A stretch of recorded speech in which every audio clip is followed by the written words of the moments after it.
Akhirnya patung itu selesai. Sebuah karya monumental yang menjulang tinggi, menyerupai gadis cantik yang tidur terlentang. Wajahnya tampak lembut namun menggoda, dengan mata tertutup seakan sedang dalam mimpi.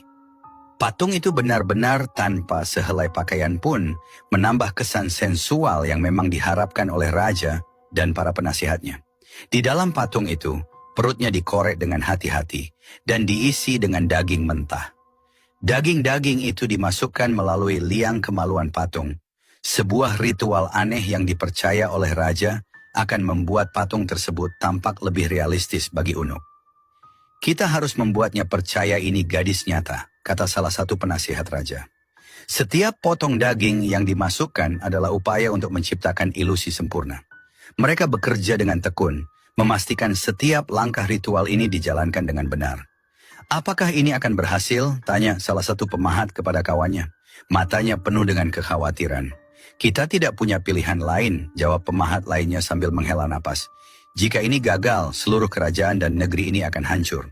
Setelah semuanya siap, raja mengirimkan pesan kepada Unuk bahwa gadis yang diinginkannya telah ditemukan.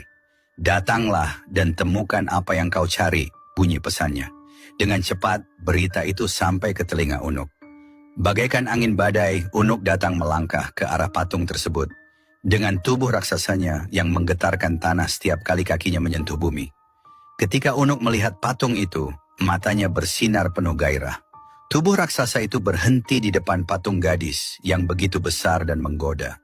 Tidak butuh waktu lama bagi Unuk untuk kehilangan kendali.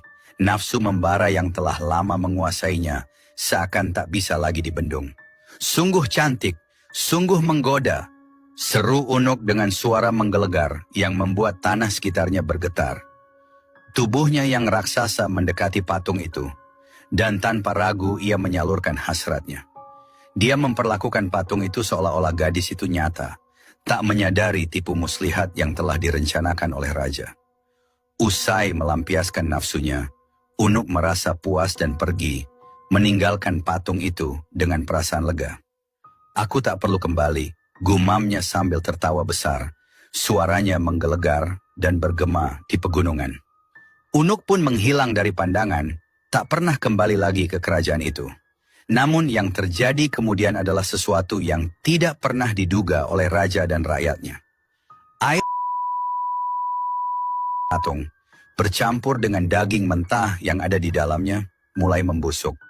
Busuknya daging tersebut mengeluarkan bau menyengat yang bahkan bisa tercium hingga ke desa-desa terdekat. Dari dalam patung, ulat-ulat sebesar bayi manusia mulai tumbuh dan bergerak liar. Ini bukan bagian dari rencana, kata salah satu penasihat dengan wajah pucat ketika mendengar kabar tentang fenomena aneh yang terjadi pada patung.